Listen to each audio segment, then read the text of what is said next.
Okay, question. What's the easiest way to replace a wire from your switch to your actual light fixture in an older home? Let me show you how to do it. First thing I want to do is take down our ceiling fan.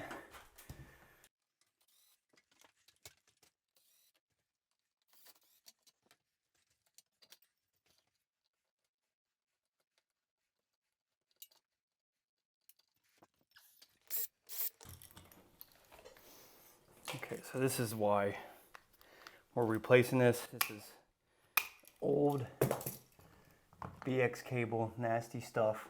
And this is probably honestly connected to some kind of knob and tube somewhere as well. So that's why we're getting rid of this. So let's get this old box out of here.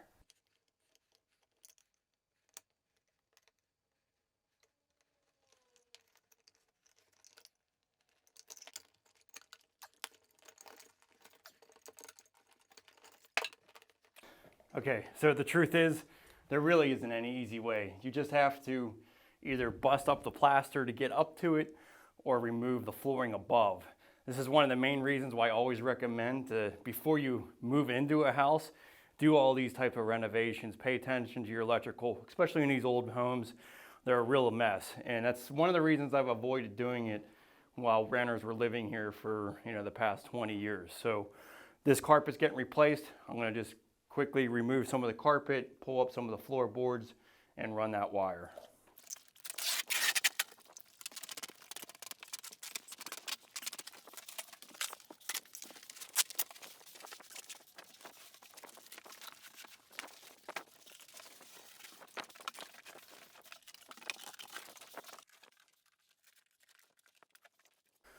Okay, so we're roughly measuring it about, so 20 is my door opening, and we're about 5 foot. So somewhere right here is where my wire goes down to my box. And then the joists are running this way, so I'll be able to easily just run my wire over and connect to that box. So most likely, I'm gonna have to remove a couple of these here.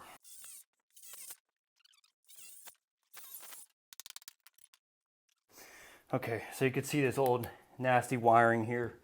This is the BMX cable coming from my outlet there. So we'll just pull that out of there.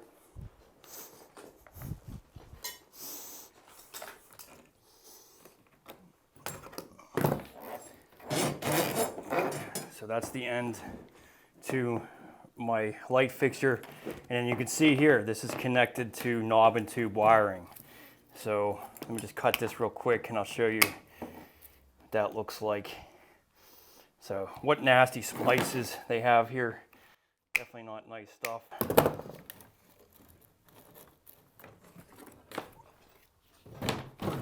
But this coming from the light fixture. So this is that old knob and tube wiring. So definitely want to get rid of this. This is why I'm replacing it. But now I'll just be able to run a wire down to here and over to my light fixture. Get some new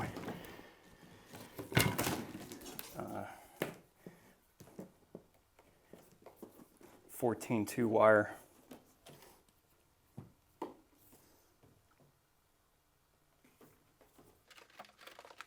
Grab our wire here. This is our new wire. Now I am going to have to run a power lead to this because all the power leads were in the actual light fixture itself. So I still have another wire to run all the way down to the main panel. But now I have my lighting circuit. And then what I'll do, these are one of my favorite, fish sticks. They're really flimsy and they're not very expensive. But I like the fact that you can, they're pretty flexible. So this is what we're gonna use to fish the wire to the light fixture so I don't have to do any sealing work. First I need an end that actually isn't snapped off. So you just wanna have something long enough to reach over to where that light fixture is at. So then we'll just take this and fish this alongside our fixture. Just hold that right there and then we'll tape that wire onto it. Okay, so then make sure we pull out enough wire to get to our light fixture. Fish this through one of those old holes.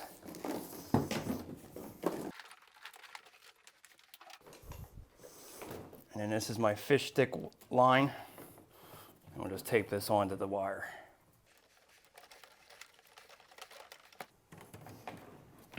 And we'll just simply pull our wire through.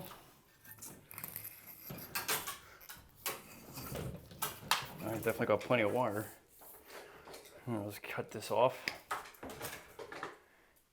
And then we'll fish it into our box, or I might have to take the box down to connect it easily, but that's the easiest way to go about it. So if you can take up some flooring from the attic or from your above floor, usually the easiest way to go, because basting in the plaster takes a lot of time to repair. So floorboards, pretty simple, especially when you're doing carpet. Okay, so as far as getting the new power lead here, I already have the ceiling taken down below for the foyer area. So all I have to do is get through that bottom plate here. So what I'm going to use is one of these long drill bits, because again, I don't want to disturb the plaster up here, and I don't want to damage the baseboard. Really no reason to do that. So first you want to stick this down into your wall cavity. Try to get this as straight up and down as possible. And then we'll take our drill.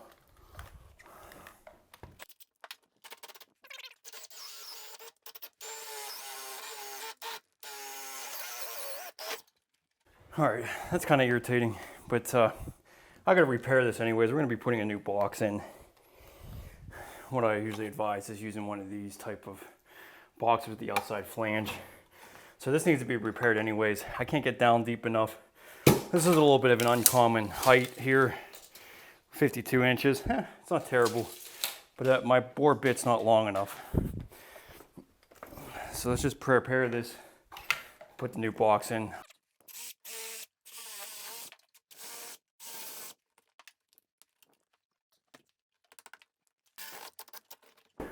Never as easy as it should be.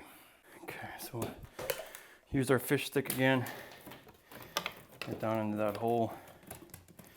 There we go. There's our fish stick.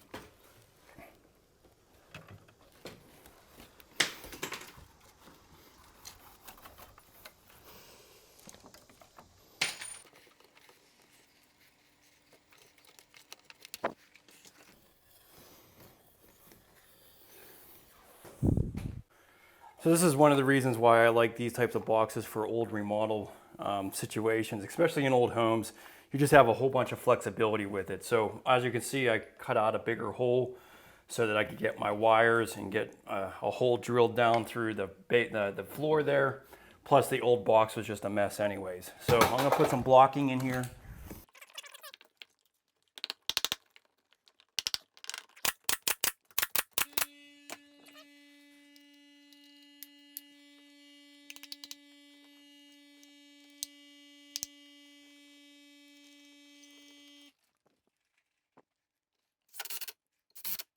Okay, so now I'll be able to get my box out to where I need it. Let's make sure that this is,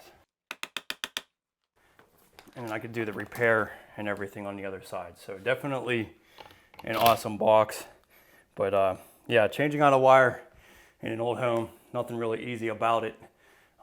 Usually there has to be some kind of damage done somewhere to run it. So, but you'll be a lot safer, get rid of that old knob and tube, and be in good shape. Okay, so now we'll just go ahead, make sure we have enough wire to get down to our panel.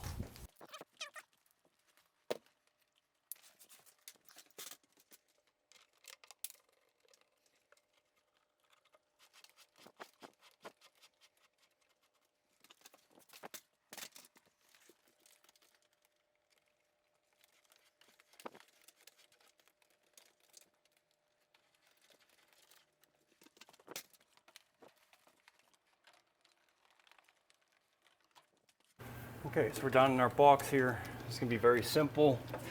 We're gonna just use You get 2 wires in these Romex connectors. So I'll just go down between here.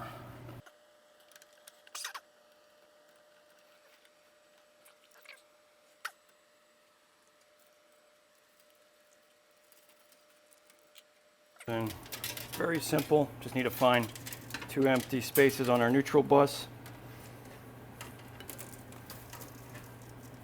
Cut about 1 inch off your sleeve here.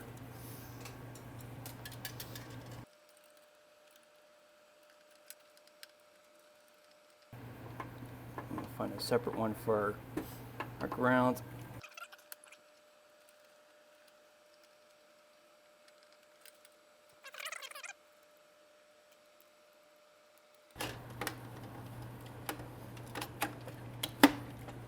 Okay, so we'll connect that switch before we do it, but that's all there really is to it. Biggest thing about in the panels is just keeping your fingers away from the back of the panel. So these are 2 hot leads coming in. And so all of this, if you touch this and touch the ground, you'll get shocked. But anything on the left and right side, these buses here are pretty safe. So, you know, you can turn off the main power if you want to. That will really make it a little bit safer, is just to turn this entire panel off. But all intents and purposes, you know, you can just do this live and it's not a big deal. Just keep your hands out of the back of the panel. So it's always good to embrace new things. I have these Wago clips for connecting wires versus using regular wire nuts. This seems to really make it a lot easier to organize your wiring, and it's really simple to use. I'm surprised I haven't used these before, but let me just show you real quickly how neat it makes all your work. All right, so right now I have a power lead coming from my main panel, and then this is going to go to another switch in another room, and then this is the actual light fixture. So we want to connect this to our main power supply first.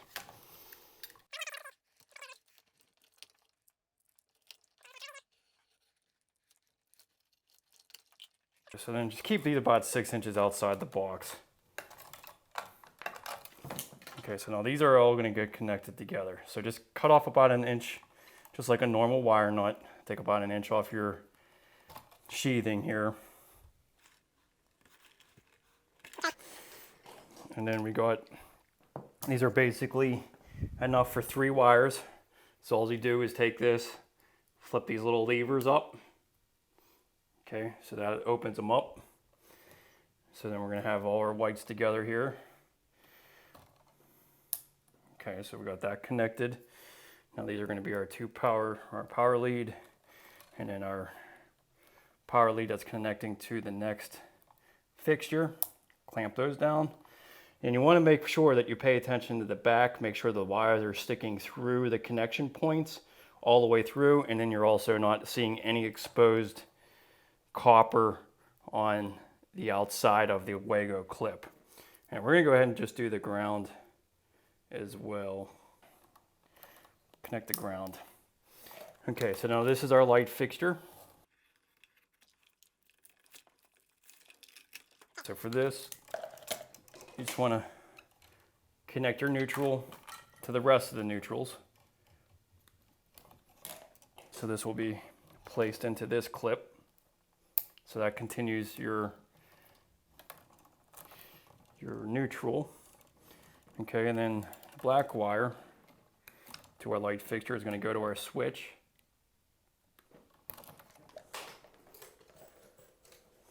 So we've got a switch. So we can just put that into the back port. Okay, and then we also want to make sure this is grounded. So we'll just connect the ground.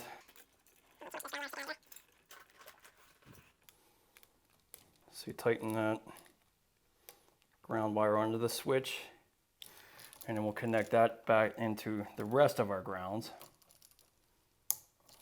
Okay, and then we need to have a black lead from our power supply to our switch.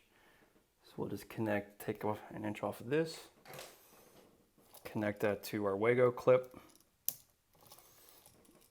and then this to our switch.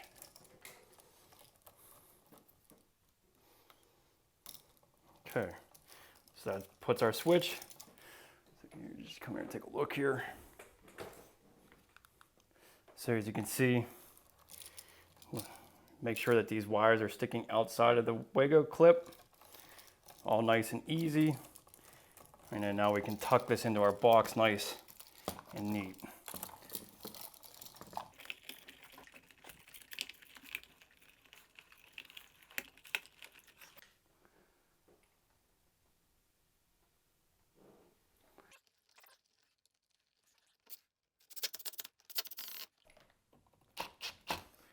And that's what's so great about this box. If I need to bring this out a little bit, we can. Now I'll probably end up pulling this box all the way out while I repair this so I don't get any mud around here, and then I'll just suck it tight afterwards. So Wago clips, definitely a way to go. Okay, so easiest way to fix this hole is just to basically fill it in and replaster it. So I got a couple pieces of lath here. So I'll just stick this in underneath around this outlet.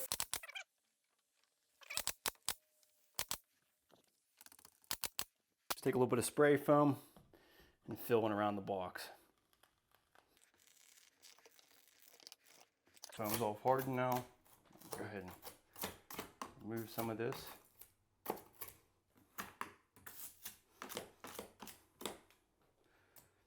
Now we're going to use some plaster weld. So you just brush this on to the wood, and this will help bond the plaster coat to basically any surface. So if this was metal, if it was tile, just whatever, anything, whatever it is, it has to be solid. So it has to be sound. You don't want to have a lot of sandiness to it. You need this to be able to stick to an actual surface. So this could be brick, it could be anything really. It just kind of helps that plaster bond to it. It's a primer coat. So you just let that dry to get to about a tacky consistency, and then you can go ahead and apply your finish coat.